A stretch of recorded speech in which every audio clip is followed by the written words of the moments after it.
아멘. 자, 우리 인사합시다. 은혜 받읍시다. 하나님의 은혜가 오늘 이 밤에도 우리에게 충만하게 임하기를 주의 이름으로 축복합니다. 오전 예배 시간에도 제가 말씀을 드렸습니다만 구원은 예수님을 믿는 자들에게 거저 주시는 하나님의 은혜입니다. 구원의 은혜를 받아 누리는 일에는 차별이 없습니다. 유대인이나 이방인이나 차별이 없습니다. 오래 믿은 사람이나 갓 예수님을 믿은 사람이나 나이 많은 사람이나 어린 아이들이나 차별이 없습니다. 평신도나 장로님이나 바울처럼 한평생 헌신한 사람이나 죽기 직전에 예수님의 십자가 한쪽 편에 서 있었던 강도나 차별이 없습니다. 건강한 사람과 건강하지 못한 사람, 부유한 사람과 가난한 사람, 많이 배운 사람과 배우지 못한 사람, 차별이 전혀 없습니다.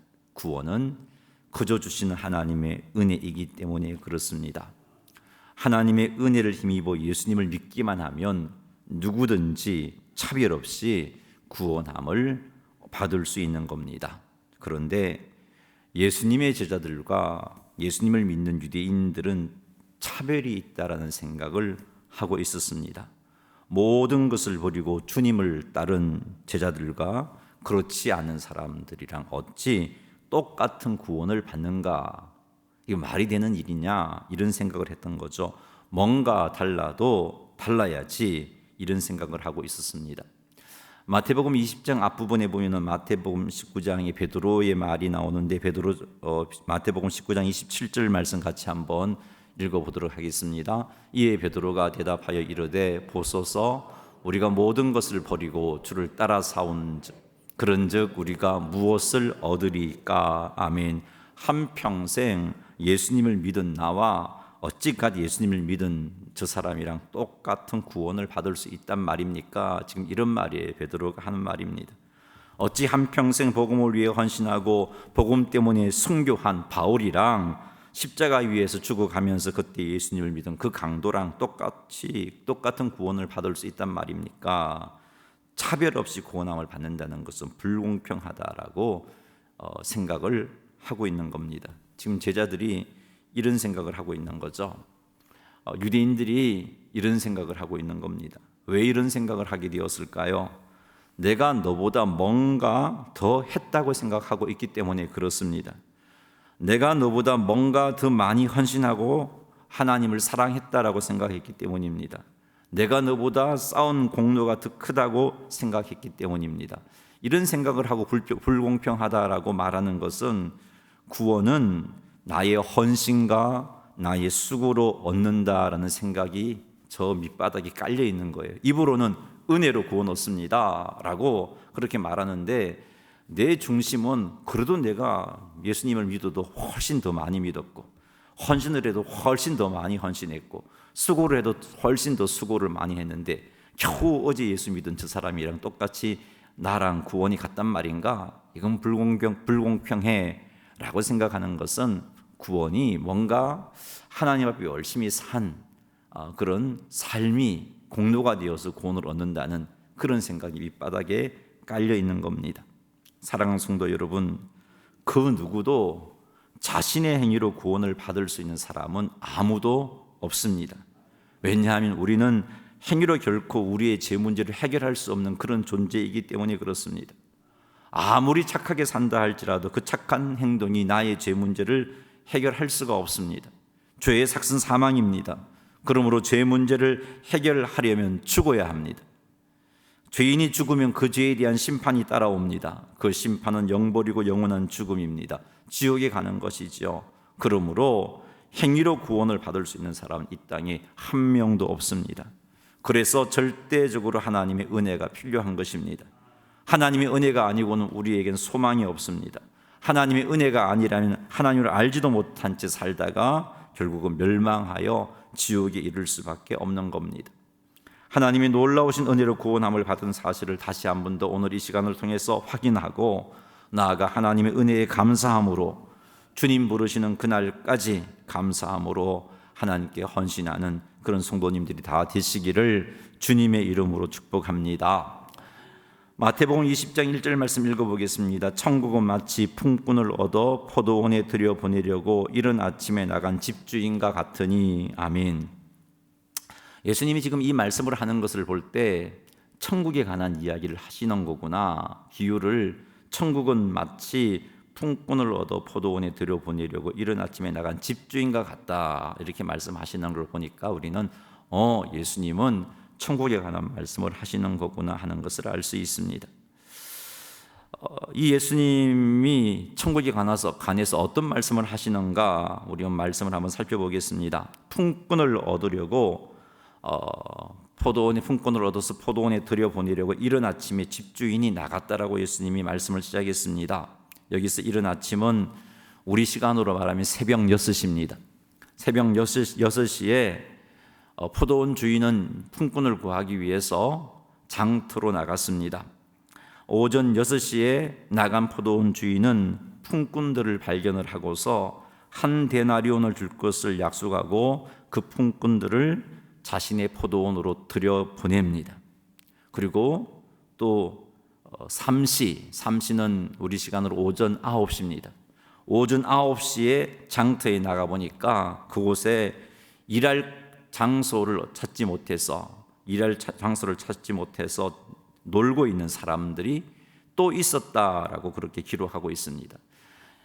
놀고 있는 사람들이 또 있었다라는 이 기록을 볼 때 오전 6시에 장터에 있는 모든 사람을 포도원 주인이 자기 포도원으로 데리고 갔구나 하는 것을 알 수 있습니다. 또 있었다라는 표현은 다 데리고 갔기 때문에 없어야 되는데 또 있었다라는 말이 되기 때문에 오전 6시에 주인이 장터에 가서 품꾼을 찾아서 눈에 보이는 모든 품꾼들을 자기 포도원으로 들여보내서 일하게 한 겁니다. 그럼에도 불구하고 오전 9시에 나가보니까 또 일할 곳을 찾지 못해서 놀고 있는 사람이 있었다는 것이죠. 그래서 그 주인이 그들에게도 이렇게 이야기합니다. 상당하게, 정당하게 품값을 줄 거니까 포도원에 들어가라라고 권했고, 품꾼들은 감사하는 마음으로 포도원에 들어갔습니다. 집주인은 낮 12시와 오후 3시에도 장터에 나가보니까 그때에도 일할 곳이 없어서 장터에서 놀고 있는 사람들이 또 있었습니다. 집주인은 이들에게 품삯을 정당하게 줄 것을 약속했고 품꾼들을 포도원에 들여보냅니다. 품꾼들은 고마운 마음으로 포도원에 들어가 일했습니다. 보통 유대인들은 오후 6시까지 일을 합니다. 오전 6시에서 오후 6시까지 12시간을 일을 하는데 집주인이 오후 5시에, 포도원 주인이 오후 5시에 장터로 나가 보았습니다. 그런데 장터에 또 서 있는 사람이 있었던 거예요. 이들을 보고 포도원 주인은 묻습니다. 어찌하여 종일 놀고 서 있느냐라고 묻자 그 품꾼들이 이렇게 말합니다. 우리를 품꾼으로 써줄 사람이 없어서 이렇게 서 있다라고 말씀을 드립니다. 그러자 포도원 주인은 이들에게도 정당한 품삯을 줄 테니까 포도원에 들어가라라고 말하고 있습니다. 예수님의 이 비유에서 집주인은 잃어버린 하나님의 자녀를 찾으시는 하나님을 의미합니다.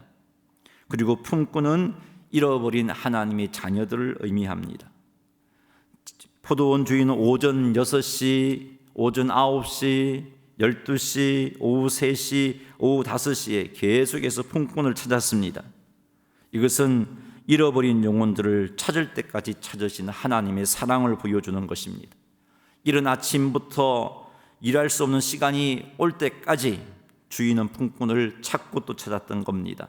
마치 잃어버린 양을 찾을 때까지 찾는 목자처럼 그렇게 잃어버린 영혼들을 찾고 찾으시는 우리 하나님의 모습이 예수님의 비유 가운데 나타나고 있는 겁니다. 하나님 아버지의 이런 사랑이 있었기에 우리가 예수님을 믿어 구원함을 받은 것입니다. 마치 오후 5시가 되도록 일할 곳이 없어서 일하지 못하고 서 있는 그런 품꾼과 같은 나를 말이죠. 그런 품꾼과 같은 우리를 말이죠.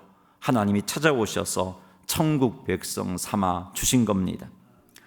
우리가 이런 하나님을 아버지라고 부르고 있습니다. 이런 양들을 찾을 때까지 찾으시는 이런 하나님을 우리는 아버지라고 부르고 있고, 이런 하나님을 우리는 주님이라고 부르고 있습니다. 이런 하나님의 뜻을 안다면, 이런 하나님 아버지의 뜻을 아는 하나님의 자녀들이라면, 하나님의 일꾼이라면 어떤 행동을 하겠습니까? 잃어버린 영혼을 찾을 때까지 찾아지는 주님의 뜻을 안다면 우리의 주인이 되신 하나님의 뜻을 쫓아서 뭔가 그 뜻에 합당한 행동을 해야 하지 않겠습니까? 잃어버린 영혼을 찾을 때까지 찾는 모습들이 우리에게 있어야 하지 않겠습니까? 그것이 아버지를 닮은 자녀의 모습이고, 그것이 주인의 뜻을 헤아리는 일꾼의 모습인 겁니다. 비록 코로나로 인하여 전도하기 힘든 상황입니다. 하나님의 지혜를 구하며 이런 상황 속에서 이런 영혼을 찾기 위한 뭔가를 해야 한다는 거죠. 우리가 코로나 전에는 매주 전도지 석장을 가지고 나가서 전도를 했습니다. 코로나 때문에 너무나 자연스럽게 그 전도가 사라져 버렸는데, 하나님이 제게 주시는 마음은 계속 전도에 대한 부담감을 주시고 계십니다.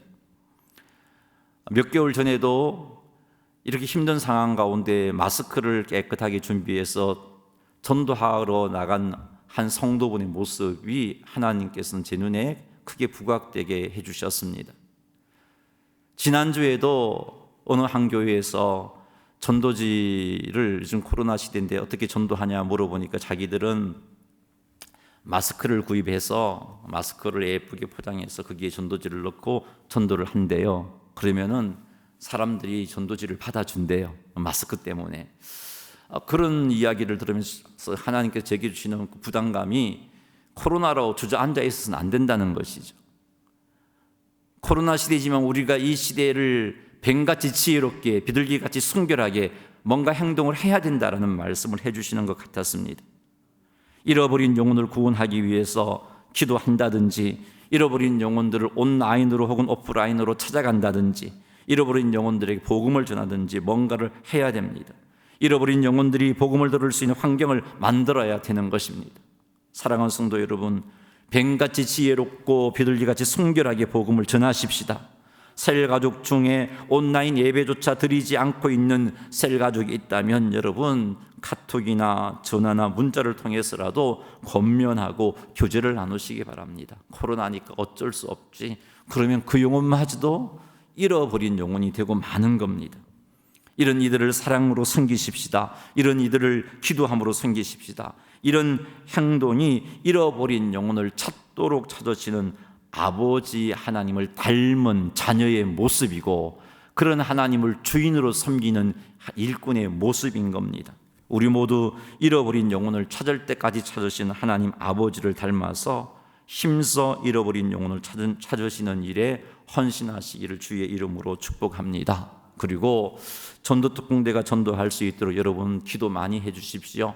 하나님께서 주시는 지혜를 쫓아서 우리도 이제 그냥 코로나가 끝날 때까지 앉아 있을 게 아니라 뭔가 어떤 모습으로 전도해야 할지를 깨달아서 우리도 조만간 우리 교회가 공식적으로 전도하는 일에 힘쓸 수 있게 되기를 주의 이름으로 축원합니다. 잃어버린 영혼을 찾도록 찾으시는 하나님의 은혜를 입은 성도 여러분, 우리 그런 은혜를 입었기 때문에 이 시간 하나님을 아버지라고 부르고 있는 거잖아요. 그런 은혜를 입은 성도 여러분, 하나님의 크신 사랑과 은혜에 감사하고 또 감사하십시다. 이런 사랑을 입었기 때문에 우리가 구원함을 입은 겁니다. 감사의 마음으로 예배를 드리시고 찬양을 표현하시기 바랍니다. 오늘 오전 예배 시간에 여러분에게 말씀드렸죠. 그러므로 로마서 12장 1절, 그러므로 너희가 은혜로 구원함을 받았으니 하나님 아버지의 모든 자비하심으로 권하노니 너희 몸을 하나님의 거룩한 산 제사로 드려라. 이는 너희가 드릴 합당한 예배니라. 우리 이 말씀을 기억해야 됩니다. 하나님이 놀라운 은혜로 구원함을 얻었잖아요. 놀라운 은혜로 구원함을 얻은 우리가 힘써야 할 일이 무엇인가요? 영적 예배입니다. 힘써야 할 일이 우리의 온몸으로 하나님께 제물로 드리는 예배입니다.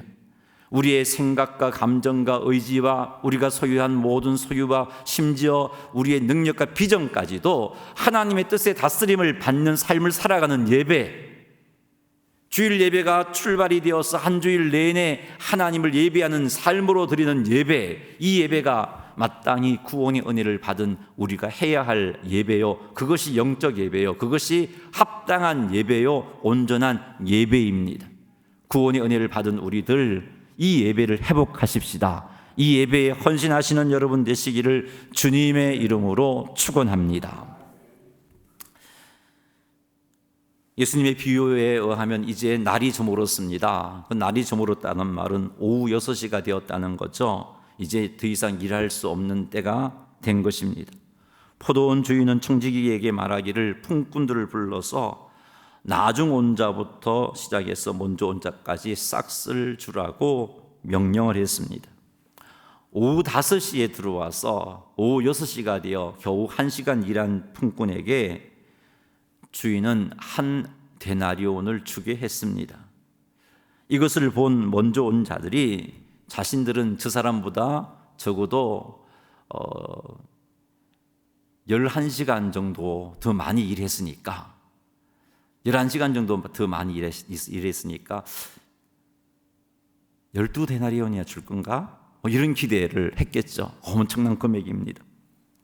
그런데 그런 기대를 하고 있었는데 자기에게 정작 주어진 품삯은 한 데나리온인 겁니다. 한 데나리온을 받고서 먼저 온 자들이 포도원 주인을 원망했습니다. 나중 온 자들은 1시간밖에 일하지 않았는데 어찌 하루 온종일 이렇게 그 가나안 땅의 한낮의 그 열기는 대단합니다. 참 덥고 힘든 그런 환경을 견디면서 열심히 일한 우리와 어떻게 똑같은 품삯을 줄 수 있습니까? 하며 포도원 주인을 원망을 했습니다. 포도원 주인이 이들을 부를 때 분명히 약속했습니다. 한 데나리온을 주겠다고. 이게 정당한 품값이었어요. 그리고 그 약속을 쫓아서 한 데나리온을 준 것입니다. 주인은 그렇게 원망하는 이들에게 친구야, 내가 네게 잘못한 것이 없노라라고 말씀하십니다. 처음 약속한 대로 품삯을 준 것이라고 말하면서 그들을 책망하는 조로 말씀하십니다. 그리고 이들은 포도원 주인이 불러주지 않았으면 일할 기회조차 가지지 못했던 자들인데 이 사실을 몰랐던 거죠. 예수님이 비유에 나오는 품꾼의 현실은 어떤 현실이냐 하면은 일할 곳이 없어서 일하지 못하는 현실이 예수님 비유에 등장하는 현실이고 품꾼의 현실입니다. 7절 말씀 읽어보겠습니다. 이르되 우리를 품꾼으로 쓰는 이가 없음이니이다. 이르되 너희도 포도원에 들어가라 하니라. 아멘. 우리를 품꾼으로 쓰는 이가 없습니다. 이 말이 지금 예수님 비유의 품꾼의 현실입니다. 이른 아침에 부름을 받은 자도 사실은 이 포도원 주인이 부르지 않았다면 그냥 장터에서 하루 온종일 그렇게 놀다가 일하지 못하고 그냥 집으로 돌아갈 수밖에 없는 자였단 말이에요. 오전 9시, 낮 12시, 오후 3시, 오후 5시 모두 마찬가지입니다. 경제적인 환경이 어려워서 일할 수 없는 상황입니다. 일할 곳도 없고 그래서 일거리를 찾지만 찾을 수 없는 상황이었는데 주인은 자기 포도원에 일거리가 너무나 많고 일할 손길이 부족해서 그 품꾼을 들여서 일하려고 하는 게 목적이 아니었어요. 그런 목적이었다면 왜 5시에 나가서 1시간 일하는 사람을 부르겠어요? 그게 목적이 아니고 주인은 일할 곳이 없어 일하지 못하고 있는 품꾼들을 긍휼히 여겨서 그렇게 불러온 겁니다. 불러와서 자기 포도원에 들여서 일하게 한 것이죠.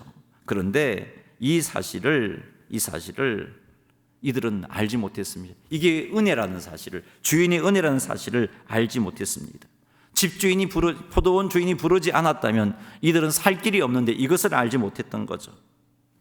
오후 3시, 오후 5시에 품꾼을 부른 주인의 모습에서 포도원의 일꾼이 부족해서가 부른 게 아니구나 우리 하는 것을 알 수 있다고 말씀드렸죠.